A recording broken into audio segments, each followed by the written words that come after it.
ಬೇಟೆ ಶುರುವಾಗಿದೆ. ರಾಮನ ದುಡ್ಡನ್ನು ಕದ್ದ ಮೇಲೆ ಸುಮ್ಮನೆ ಬಿಡೋದಿಲ್ಲ ಅನ್ನುವಂತಹ ಮಾತನ್ನು ಈಗಾಗಲೇ ಯೋಗಿ ಆದಿತ್ಯನಾಥ್ ಅವರು ಹೇಳಿದ್ದಾರೆ. ಉತ್ತರ ಪ್ರದೇಶದ ಮುಖ್ಯಮಂತ್ರಿಯವರು ಸ್ಪಷ್ಟವಾಗಿ ಹೇಳಿದ್ದಾರೆ, ಯಾವುದೇ ಕಾರಣಕ್ಕೂ ಬಿಡೋದಿಲ್ಲ ಅಂತ ಹೇಳಿದ್ದಾರೆ. ರಾಮ ಭಕ್ತರಲ್ಲೂ ಕೂಡ ಇರುವಂಥದ್ದು ಅದೇ ಆಕ್ಷೇಪ, ಅಸಮಾಧಾನ, ಬೇಸರ. ಯಾಕೆಂದರೆ ರಾಮನ ದುಡ್ಡನ್ನು ಇವರು ಲೂಟಿ ಮಾಡ್ತಾರಾ ಅನ್ನುವಂಥದ್ದು ಭಕ್ತರಿಗೆ ಅರಗಿಸಿಕೊಳ್ಳೋದಕ್ಕೆ ಸಾಧ್ಯ ಆಗದೇ ಇರತಕ್ಕಂತಹ ಮಾತು. ಹೀಗಾಗಿ ಈಗಾಗಲೇ SIT ತನ್ನ ತನಿಖೆಯನ್ನು ಆರಂಭಿಸಿದೆ. ಯಾವ ಹಂತಕ್ಕೆ ಅದು ಸಾಗ್ತಾ ಇದೆ ಅನ್ನೋದ್ರ ಬಗ್ಗೆ ವರದಿಯನ್ನು ತೋರಿಸ್ತೀವಿ.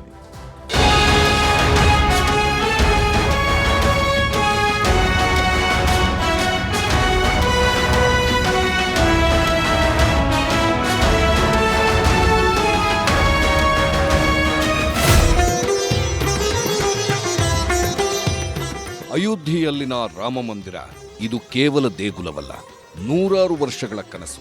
ಕೋಟಿ ಕೋಟಿ ಭಾರತೀಯರ ಬೆಲೆ ಕಟ್ಟಲಾಗದ ಭಾವನೆ. ಅಸಂಖ್ಯಾತ ಭಕ್ತರು ನಂಬುವ ರಾಮನ ಜನ್ಮಭೂಮಿ. ಸಾವಿರಾರು ಹೋರಾಟಗಾರರ ತ್ಯಾಗ, ಸಂಕಲ್ಪದ ಪ್ರತೀಕ.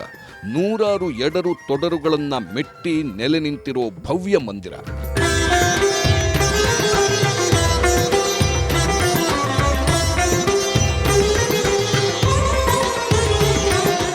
ಆದ್ರೀಗ ಅಂತಹ ಪುಣ್ಯಭೂಮಿಯಲ್ಲೇ ಹೆಗ್ಗಣಗಳು ಬಿಲ ತೋಡಿ ಲೂಟಿ ಹೊಡೆದಿವೆ.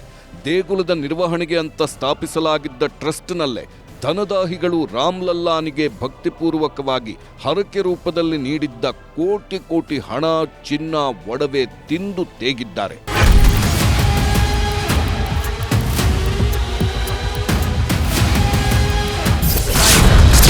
ರಾಮನೂರಿನ ದೇಣಿಗೆಗೆ ಕನ್ನ, 8 ಮಂದಿ ಬಂಧನ. FIR ಬೆನ್ನಲ್ಲೇ ಲೂಟಿಕೋರರ ಕೈಗೆ SIT ಕೋಳ. ಅಯೋಧ್ಯೆ ಅಂದ್ರೆ ಈಗ ಇಡೀ ಭರತಖಂಡಕ್ಕೆ ಆರಾಧ್ಯ ದೈವ. ಬಾಬ್ರಿ ಮಸೀದಿ ವಿವಾದದಿಂದಾಗಿ ಶೆಡ್ನಲ್ಲಿದ್ದ ರಾಮ್ಲಲ್ಲಾನಿಗೆ ಕಾನೂನು ತೊಡಕುಗಳೆಲ್ಲ ನಿವಾರಣೆಯಾದ ಬಳಿಕ ಭವ್ಯ ದೇಗುಲವೂ ನಿರ್ಮಾಣವಾಯಿತು. 2024 ಜನವರಿಯಲ್ಲಿ ದೇಗುಲ ಉದ್ಘಾಟನೆಯಾದ ಕ್ಷಣದಿಂದ ದೇಶದ ಮೂಲೆ ಮೂಲೆಗಳಿಂದಲೂ ನಿತ್ಯ ಅಸಂಖ್ಯಾತ ಭಕ್ತರು ಅಯೋಧ್ಯೆಗೆ ತೆರಳಿ ರಾಮ್ಲಲ್ಲಾನ ದರ್ಶನ ಪಡೆದು ಪುನೀತರಾಗ್ತಿದ್ದಾರೆ. ಜೊತೆಗೆ ಹರಕೆ ರೂಪದಲ್ಲಿ ತಮ್ಮಲ್ಲಿರೋ ಹಣ, ಒಡವೆಗಳನ್ನು ಅರ್ಪಿಸಿ ಭಕ್ತಿಭಾವ ಮೆರೆಯುತ್ತಿದ್ದರು. ಆದರೆ ಇದು ಕೆಲವರಿಗೆ ಹೂಡಿಕೆಯೇ ಇಲ್ಲದ ಬಂಡವಾಳವಾಗಿತ್ತು. ಅಲ್ಲಿ ಕೆಲಸ ಮಾಡುತ್ತಿದ್ದ ಕೆಲ ನೀಚರೇ ದೇವರಿಗೆ ಕಾಣಿಕೆಯಾಗಿ ಬರ್ತಿದ್ದ ದುಡ್ಡನ್ನು ತಿಂದು ಐಷಾರಾಮಿ ಜೀವನ ಮಾಡುತ್ತಿದ್ರು. ಈ ಬಗ್ಗೆ ಉತ್ತರ ಪ್ರದೇಶ ಮಾಜಿ ಸಿಎಂ ಅಖಿಲೇಶ್ ಯಾದವ್ ಆರೋಪ ಮಾಡುತ್ತಿದ್ದಂತೆ ಉತ್ತರ ಪ್ರದೇಶ ಸಿಎಂ ಯೋಗಿ ಆದಿತ್ಯನಾಥ್ ತನಿಖೆಗೆ SIT ರಚಿಸಿದ್ರು. ಅದರಂತೆ ತನಿಖೆ ನಡೆಸಿದ SIT ಮಧ್ಯಂತರ ವರದಿ ನೀಡುತ್ತಿದ್ದಂತೆ FIR ದಾಖಲಿಸಿ ದೇಗುಲದಲ್ಲಿದ್ದ ಹೆಗ್ಗಣಗಳನ್ನು ಬಲಿ ಹಾಕಿದೆ. ದೇಗುಲದ ಆಯಕಟ್ಟಿನ ಸ್ಥಳದಲ್ಲೇ ಕೆಲಸ ಮಾಡುತ್ತಾ ಕೋಟಿ ಕೋಟಿ ಲೂಟಿ ಹೊಡೆದ 8 ಮಂದಿಯನ್ನ ಅರೆಸ್ಟ್ ಮಾಡಿದ್ದಾರೆ. अयोध्या स्थित जो है, जो दान पात्र था, उसमें जो श्रद्धालुओं द्वारा जो उसमें चढ़ावा आता था धन के रूप में, आभूषण के रूप में, ट्रस्ट के कर्मी द्वारा उसका धन का और आभूषणों का गमन किया गया है, भ्रष्टाचार किया गया है. उसी के परिपेक्ष में इनका रिमांड लिया गया है 8 लोगों का. 79,85,000 रुपये, 493 रुपये ये इनके पास से बरामद हुए हैं अलग अलग अमाउंट के रूप में, और इनको मंडे तक का रिमांड दिया गया है. मंडे को फिर ये मतलब विशेष न्यायालय भ्रष्टाचार निवारण अधिनियम में पेश होंगे.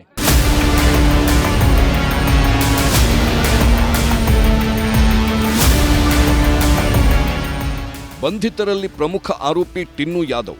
ಈತ ಟ್ರಸ್ಟ್ ಪ್ರಧಾನ ಕಾರ್ಯದರ್ಶಿ ಚಂಪತ್ರಾಯ್ ಕಾರು ಚಾಲಕನಾಗಿದ್ದ. ದೇಣಿಗೆ ಎಣಿಸುತ್ತಿದ್ದ VHPಯ ಕರಸೇವಕಪುರಂ ಜೊತೆ ಸಂಬಂಧ ಹೊಂದಿದ್ದ. ಅಲ್ಲದೆ ದೇಣಿಗೆ ಪೆಟ್ಟಿಗೆಗಳ ಕೀಲಿಗಳು ಈತನ ಬಳಿ ಇರುತ್ತಿದ್ದವು. ಈತ ಟ್ರಸ್ಟ್ನ ಸದಸ್ಯರಿಗೆ ತೀರಾ ಆಪ್ತನಾಗಿದ್ದ. ಎರಡನೇ ಆರೋಪಿ ರವಿ ಮಿಶ್ರಾ ದೇಣಿಗೆ ಎಣಿಸುವ ಕಾರ್ಯಕ್ಕೆ ನಿಯೋಜಿತನಾಗಿದ್ದ. ಮಗ ಮತ್ತು ಅಳಿಯನನ್ನು ಕೂಡ ಹಣ ಎಣಿಸುವ ಕೆಲಸಕ್ಕೆ ಸೇರಿಸಿದ್ದ. ಈತನ ಮೇಲೆ ನೌಕರರೊಂದಿಗೆ ಸೇರಿ ಪಿತೂರಿ ನಡೆಸಿರೋ ಆರೋಪವಿದೆ. ಮೂರನೇ ಆರೋಪಿ ಅನುಕಲ್ಪ ಮಿಶ್ರಾ. ಈತ ಎರಡನೇ ಆರೋಪಿ ರವಿ ಮಿಶ್ರಾ ಮಗ. ದೇಣಿಗೆ ಎಣಿಕೆ ಕೆಲಸದಲ್ಲಿ ಭಾಗಿಯಾಗಿದ್ದ. ಅನುಕಲ್ಪ ಮಿಶ್ರಾ ಟ್ರಸ್ಟಿ ಅನಿಲ್ ಮಿಶ್ರಾ ಸಂಬಂಧಿ ಕೂಡ ಆಗಿದ್ದಾನೆ. ನಾಲ್ಕನೇ ಆರೋಪಿ ಲವ್ಕುಶ್ ಮಿಶ್ರಾ ಕೂಡ ಎರಡನೇ ಆರೋಪಿ ರವಿ ಮಿಶ್ರಾನ ಅಳಿಯ. ಹಣ ವಿಲೇವಾರಿ ಮಾಡುವ ಜವಾಬ್ದಾರಿ ಹೊತ್ತಿದ್ದ. ತನಿಖೆ ಆರಂಭದಲ್ಲೇ ಈತನ ಮನೆಯಲ್ಲಿ ಅಪಾರ ಪ್ರಮಾಣದ ಹಣ ಪತ್ತೆಯಾಗಿದೆ. ಇನ್ನು ಐದನೇ ಆರೋಪಿ ಅವಿನಾಶ್ ಶುಕ್ಲಾ ದೇವಾಲಯದ ಪರಿಚಾರಕನಾಗಿದ್ದ.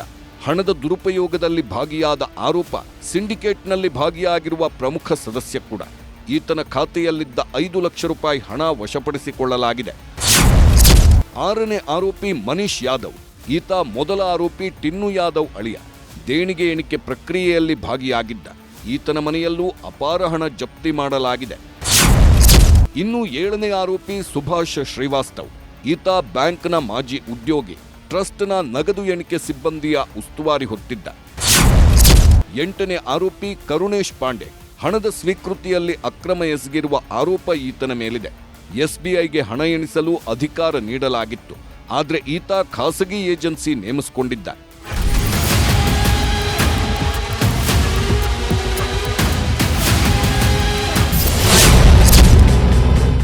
ಬಂಧನ ಬೆನ್ನಲ್ಲೇ ಟ್ರಸ್ಟ್ನ ಪ್ರಮುಖರ ತಲೆದಂಡ. ಇನ್ನೂ 8 ಮಂದಿ ಹಣಬಾಕರು ಅರೆಸ್ಟ್ ಆಗ್ತಿದ್ದಂತೆ ಶ್ರೀರಾಮ ಜನ್ಮಭೂಮಿ ಟ್ರಸ್ಟ್ನ ಪ್ರಧಾನ ಕಾರ್ಯದರ್ಶಿ ಚಂಪತ್ ರಾಯ್ ನೈತಿಕ ಹೊಣೆ ಹೊತ್ತು ತಮ್ಮ ಸ್ಥಾನಕ್ಕೆ ರಾಜೀನಾಮೆ ನೀಡಿದ್ದಾರೆ. ಇವರ ಬೆನ್ನಲ್ಲೇ ಶ್ರೀರಾಮ ಜನ್ಮಭೂಮಿ ಟ್ರಸ್ಟ್ ಸದಸ್ಯ ಅನಿಲ್ ಮಿಶ್ರಾ ಕೂಡ ತಮ್ಮ ಸ್ಥಾನಕ್ಕೆ ರಾಜೀನಾಮೆ ನೀಡಿದ್ದಾರೆ. ಚಂಪತ್ ರಾಯ್ ಶ್ರೀರಾಮ ಜನ್ಮಭೂಮಿ ಟ್ರಸ್ಟ್ನ ಪ್ರಧಾನ ಕಾರ್ಯದರ್ಶಿ. ದೇಗುಲ ನಿರ್ಮಾಣ, ಕಾರ್ಯಾಚರಣೆ, ನಿರ್ವಹಣೆಯಲ್ಲಿ ಪ್ರಮುಖ ಪಾತ್ರ ವಹಿಸಿದ್ದರು. ಪ್ರತಿದಿನದ ದೇಗುಲದ ಕೆಲಸದ ಮೇಲೆ ನಿಗಾ ಇಟ್ಟಿರುತ್ತಿದ್ರು. ತನಿಖೆ ಮೇಲೆ ಪ್ರಭಾವ ಬೀರದಿರಲಿ ಅಂತ ರಾಜೀನಾಮೆ. ಶ್ರೀರಾಮ ಜನ್ಮಭೂಮಿ ಟ್ರಸ್ಟ್ ಸದಸ್ಯರಾಗಿದ್ದ ಅನಿಲ್ ಮಿಶ್ರಾ ಜನವರಿ 22, 2024ರಂದು ನಡೆದ ಭವ್ಯ ಶ್ರೀರಾಮ ಮಂದಿರ ಪ್ರಾಣ ಪ್ರತಿಷ್ಠಾ ಸಮಾರಂಭದಲ್ಲಿ ಮುಖ್ಯ ಯಜಮಾನರಾಗಿ ಜವಾಬ್ದಾರಿ ನಿರ್ವಹಿಸಿದ್ದರು. ಅಲ್ಲದೆ ದೇಗುಲ ನಿರ್ವಹಣೆಯಲ್ಲಿ ಪ್ರಮುಖ ಪಾತ್ರ ವಹಿಸಿದ್ದರು. ಇನ್ನು ದೇಗುಲದಲ್ಲಿ ಹುಂಡಿ ಹಣ ಪ್ರಕ್ರಿಯೆ ನಡೆಯುತ್ತಿದ್ದದ್ದು ಹೇಗೆ, ಕಳ್ಳತನ ನಡೆಯುತ್ತಿದ್ದು ಹೇಗೆ, ಅಷ್ಟು ಭದ್ರತೆಯಲ್ಲೂ ಖದೀಮರ ಕಳ್ಳಾಟ ಹೇಗಿತ್ತು ಅನ್ನೋದನ್ನು ನೋಡಬೇಕು. ರಾಮ ಮಂದಿರಕ್ಕೆ 2024ರಿಂದ ಅಪಾರ ಪ್ರಮಾಣದಲ್ಲಿ ದೇಣಿಗೆ ಹರಿದು ಬರ್ತಿತ್ತು. ಅದರಲ್ಲೂ ಕುಂಭಮೇಳ ಸಮಯದಲ್ಲಿ ಭಾರೀ ಪ್ರಮಾಣದ ದೇಣಿಗೆ ಸಂಗ್ರಹವಾಗಿತ್ತು. 2024-25ರ ಅವಧಿಯಲ್ಲಿ ಬರೋಬ್ಬರಿ 326 ಕೋಟಿ ರೂಪಾಯಿ ಹಣ ಸಂಗ್ರಹವಾಗಿತ್ತು. ಇದರಲ್ಲಿ 153 ಕೋಟಿ ರೂಪಾಯಿ ದೇಣಿಗೆ ಮತ್ತು 173 ಕೋಟಿ ರೂಪಾಯಿನಷ್ಟು ಬಡ್ಡಿ ಸಂಗ್ರಹವಾಗಿತ್ತು. ದೇಗುಲಕ್ಕೆ ಪ್ರತಿದಿನ ಸರಾಸರಿ 70ರಿಂದ 80 ಸಾವಿರ ಭಕ್ತರು ಭೇಟಿ ನೀಡುತ್ತಿದ್ದು, ನಗದು ಕಾಣಿಕೆ 4 ದೇಣಿಗೆ ಹುಂಡಿಗಳಲ್ಲಿ ಸಂಗ್ರಹವಾಗುತ್ತೆ. ಇದನ್ನ ಎಣಿಸುವ ಜವಾಬ್ದಾರಿಯನ್ನ ಎಸ್ಬಿಐಗೆ ವಹಿಸಲಾಗಿತ್ತು. 11 ಬ್ಯಾಂಕ್ ಸಿಬ್ಬಂದಿ, ಟ್ರಸ್ಟ್ನ 3 ಸೇರಿ 14 ಜನರ ತಂಡ ಎಣಿಕೆ ಕಾರ್ಯ ನಡೆಸುತ್ತಿತ್ತು. ಇದರಲ್ಲಿ ಹಣ ಎಣಿಕೆಗೆ ಅಂತ ಎಸ್ಬಿಐ ಅಧಿಕಾರಿಗಳು ಖಾಸಗಿ ಏಜೆನ್ಸಿ ನೇಮಿಸಿಕೊಂಡಿದ್ದರು. ಹಣ ಎಣಿಕೆ ಮಾಡುವಾಗ ಪ್ರತಿ ಬಂಡಲ್ಗೆ ಹೆಚ್ಚುವರಿ ನೋಟು ಸೇರಿಸುತ್ತಿದ್ದರು. ಬ್ಯಾಂಕಿನ ಮೇಲ್ವಿಚಾರಣೆಯಲ್ಲಿ ಎಣಿಕೆ ನಡೆಯುತ್ತಿದ್ದುದರಿಂದ ಬ್ಯಾಂಕ್ನಲ್ಲಿ ಪ್ರತ್ಯೇಕವಾಗಿ ನೋಟುಗಳನ್ನು ಎಣಿಸುತ್ತಿರಲಿಲ್ಲ. ಬಂಡಲ್ಗಳನ್ನು ಮಾತ್ರ ಎಣಿಸಿ ವೋಚರ್ ರಚಿಸಲಾಗುತ್ತಿತ್ತು. ಹೀಗಾಗಿ ಪ್ರತಿ ಬಂಡಲ್ನಲ್ಲಿ ಹೆಚ್ಚುವರಿ ನೋಟು ಸೇರಿಸುತ್ತಿದ್ದರು. ದೇಗುಲದಿಂದ ಬ್ಯಾಂಕಿಗೆ ಒಯ್ಯುವಾಗ ಹೆಚ್ಚುವರಿ ನೋಟುಗಳನ್ನು ಯಾರಿಗೂ ಅನುಮಾನ ಬಾರದ ರೀತಿಯಲ್ಲಿ ಕಳ್ಳತನ ಮಾಡಲಾಗ್ತಿತ್ತಂತೆ. ರಾಮ ಮಂದಿರದಲ್ಲಿ ಕೇವಲ ಹುಂಡಿ ಹಣ ಮಾತ್ರವಲ್ಲ, ರಾಮ್ಲಲ್ಲಾನಿಗೆ ಹರಕೆ ರೂಪದಲ್ಲಿ ಬಂದಿದ್ದ ಮೂಗುತಿಗಳು, ಕಿವಿಯೋಲೆ, ಕಾಲ್ಗೆಜ್ಜೆಗಳ ಕಳ್ಳತನ ಕೂಡ ನಡೆದಿದೆ.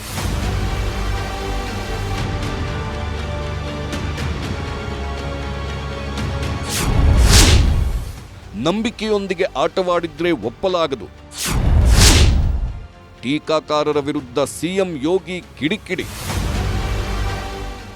ಇನ್ನು ಆರೋಪಿಗಳ ಬಂಧನವಾಗ್ತಿದ್ದಂತೆ ಸಿಎಂ ಯೋಗಿ ಆದಿತ್ಯನಾಥ್ ತೀವ್ರ ಅಸಮಾಧಾನ ಹೊರಹಾಕಿದ್ದಾರೆ. ಕೃತ್ಯವನ್ನ ಯಾವುದೇ ಕಾರಣಕ್ಕೂ ಸಹಿಸಲು ಸಾಧ್ಯವಿಲ್ಲ. ಆರೋಪಿಗಳಿಗೆ ತಕ್ಕ ಶಿಕ್ಷೆಯಾಗುತ್ತೆ. ಅನಗತ್ಯವಾಗಿ ಟೀಕಿಸೋದು ಬೇಡ. ಸಾಕ್ಷ್ಯಗಳಿದ್ದರೆ ಎಸ್ಐಟಿಗೆ ಕೊಡಿ ಅಂತ ಹೇಳಿದ್ದಾರೆ. अयोध्या पर आक्षेप मत करो.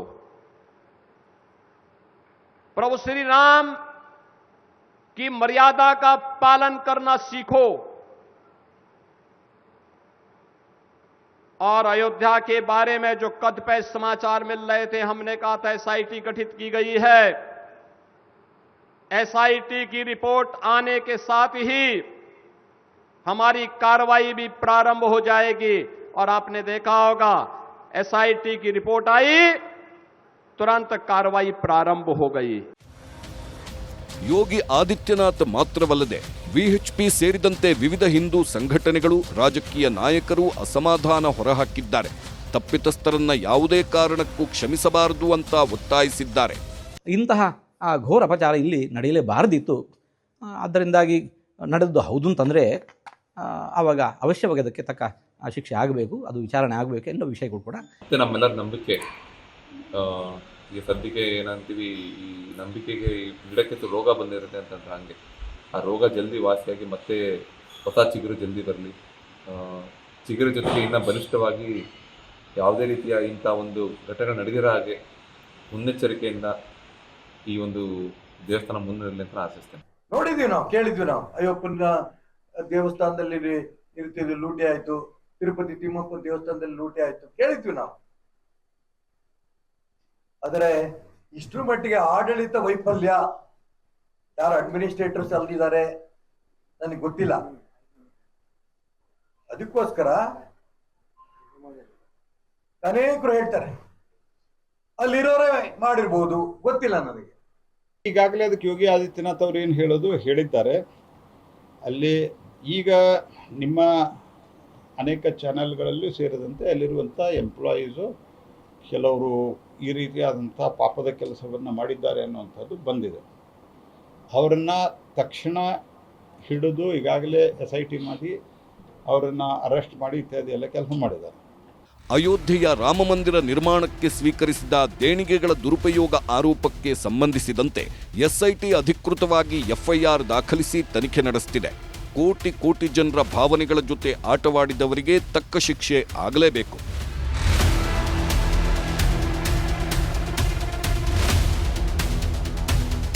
Bureau report, news 18.